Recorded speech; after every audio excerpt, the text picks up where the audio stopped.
Bienvenido, bienvenida a este último video que cierra esta posibilidad que tenemos de hablar sobre paradigmas, enfoques y tipos de estudio. El sentido, el propósito de estos videos es darles a ustedes a conocer algunos acercamientos iniciales a las comprensiones, a los entendimientos que uno como investigador debe tener sobre paradigmas, enfoques, tipos de estudio y las relaciones que se deben establecer entre estos tres constructos, conceptos y su significado, su sentido en nuestros proyectos de investigación a partir del problema de investigación que planteamos y las preguntas y objetivos de investigación que proponemos. Bueno, en el video anterior, de manera muy rápida, hablamos de cinco tipos de investigación, tipos de estudio, perdón, exploratorios, descriptivos, explicativos, correlacionales y evaluativos, y lo hicimos además para complementarlos o para contrastarlos con tipos de estudios que algunos autores discuten cuando hablan de paradigmas y enfoques. Alcanzamos en el video anterior a hablar de estudios experimentales, de estudios ex post facto y estudios de encuesta, como tipos de estudio propios del paradigma positivista, de los enfoques cuantitativo y empírico analítico. Y estábamos desarrollando algunos tipos de estudio asociados con el paradigma constructivista interpretativo y los enfoques cualitativos e histórico-hermenéuticos. Hablamos a grandes rasgos de la etnografía, del estudio de casos, de los estudios fenomenológicos, de la teoría fundamentada y alcanzamos a terminar con los estudios etnometodológicos o la etnometodología. Recuerden que dijimos que la etnografía, pues entender los modos de vida de los participantes de unidades sociales concretas, los estudios de caso, dar cuenta del análisis sistemático y en profundidad de ciertas entidades sociales o educativas cuya naturaleza los hace únicos, particulares y de interés para descifrar en ellos asuntos que aportan a la comprensión general de un fenómeno, de un evento, de una situación. Los estudios fenomenológicos centrados en las experiencias que viven unos participantes, a quienes llamaremos protagonistas de esas experiencias, y los significados y las formas como ellos perciben esos fenómenos. La teoría fundamentada como ese ejercicio inductivo de construir, de generar una red de conceptos, hipótesis, proposiciones, relaciones que logren dar cuenta de lo que los datos sugieren, de lo que los datos muestran. Es decir, la teoría se construye a través de esa gran riqueza y variedad de datos que se han recopilado, que se han analizado. Y la etnometodología como ese tipo de estudio que se preocupa por comprender cómo los sujetos, los miembros de comunidades, entienden o construyen socialmente sus interacciones sociales en determinadas situaciones culturales, históricas, ideológicas. Es decir, buscamos adentrarnos a cómo ciertas personas que pertenecen a grupos pues construyen el sentido de sus realidades comunes, de su sentido de vida común. También podemos hablar de los estudios de investigación narrativo-biográfica. Estos estudios se centran en entender cuestiones subjetivas y asuntos vitales que se obtienen a través de narraciones y biografías.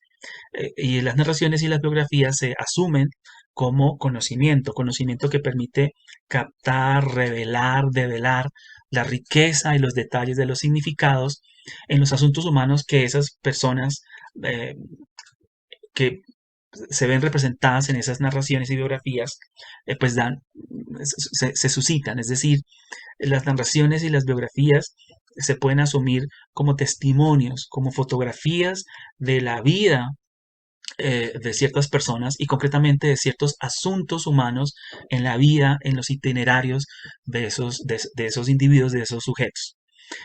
Ahora bien, acá, si ustedes leen un poco a otros autores, podrán encontrar otros tipos de estudios asociados a el paradigma constructivista interpretativo y a los enfoques cualitativos histórico-hermenéuticos.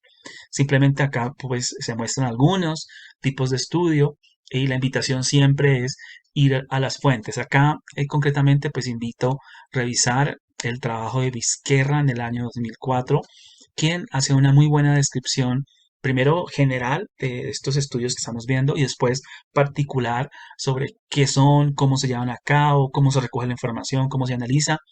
Ese trabajo de Vizquerra usted lo pueden encontrar en metodología de la investigación educativa, metodología de la investigación educativa, y ahí pueden hacer una muy buena revisión de los diferentes tipos de estudios que él discute en este texto. Bueno, también tenemos, para cerrar, desde el paradigma sociocrítico, desde los enfoques emancipatorios, transformadores, tres tipos de estudios que podemos reconocer. Los estudios de investigación-acción, que pues, se caracterizan por ser una indagación autorreflexiva que realizan los participantes en situaciones sociales para mejorar la racionalidad y la justicia de tres asuntos. Primero, de sus propias prácticas sociales o educativas. Segundo, de la comprensión que ellos tienen sobre esas prácticas sociales o educativas.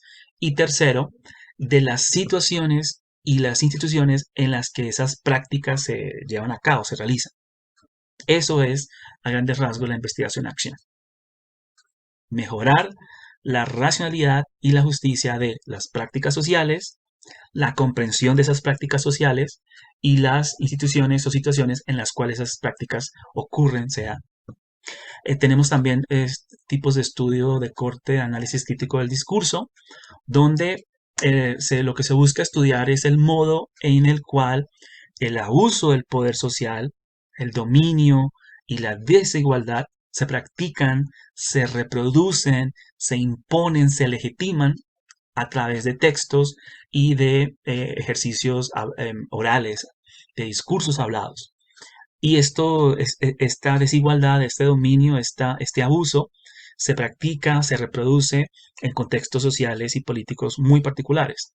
El análisis crítico del discurso asume que cualquier tipo de texto, de discurso, expresa las ideologías de los hablantes, de los escritores, de los redactores, los participantes, y lo que trata de hacer es revelar, develar cómo esas ideologías promueven, legitiman, movilizan cierto tipo de conocimientos, cierto tipo de creencias y actitudes y esconden, ignoran, eh, delegitiman otros conocimientos, otras creencias y otras actitudes. Eh, para hacer un trabajo con análisis crítico del discurso, Theon Van Dyck será un autor al que ustedes pueden acercarse para conocer mucho mejor este tipo de estudios. Finalmente tenemos la metodología comunicativa crítica, que también hace parte de este enfoque, de los enfoques emancipatorios, transformadores y de la paradigma sociocrítico. Acá se quiere hacer énfasis en la idea que los significados, los sentidos, se construyen comunicativamente a través de las interacciones de las personas cuando pertenecen a comunidades de práctica, comunidades en las cuales circula y se pone en uso los textos, el discurso en diferentes ejercicios y procesos comunicativos. La idea es que quien investiga no solamente participa en ejercicios de diálogo con los sujetos con los que entra en relación, sino que además construye el significado como resultado de esa interacción. En otras palabras, el investigador adquiere un estatus de participante también. Y los participantes adquieren un estatus de investigadores o de co-investigadores. Y a través de estos diálogos intersubjetivos se busca dar pie a un proceso de entendimiento que genere conocimiento y transformación de las realidades sociales. Si ustedes quieren conocer un poco más de estos tres tipos de estudio, vuelvo y les aconsejo pues ir a Vizquerra en el año 2004 para comprender cómo él presenta investigación, acción y metodología comunicativa crítica. Y si quieren trabajar análisis crítico del discurso, pues acercarse a autores como Van Dyck y otros que también hablarán del análisis crítico del discurso. Bueno, para terminar, nos quedan unos 5 minutos finales para dejarles también conocer la posibilidad de pensar en otros tipos de estudios que van de la mano de lo que algunos autores llaman el postestructuralismo. ¿Qué es el postestructuralismo? Es una aproximación teórica al conocimiento, a la sociedad, a la cultura, que lo que va a decirnos es que hay una incertidumbre de los significados, que el poder constituye el discurso y que la naturaleza histórico-política de la naturaleza histórico-política o la realidad histórico-política define tanto la ciencia como la investigación. Es hacer unos cuestionamientos a a lo que comprendemos, al sentido de lo que comprendemos, es decir, a los significados. Es hacer un cuestionamiento a cómo el poder transita en el discurso, en las prácticas discursivas y genera ciertas formas de comprender el mundo y de establecer roles, de definir quién hace qué, y también cómo la ciencia, la investigación, al igual que la sociedad y el conocimiento, pues dependen de evoluciones históricas, políticas, éticas, ideológicas. Ahora, sería irrespetuoso de mi parte decirles que existe el postestructuralismo y que dentro de eso están posicionados estos tipos de estudio.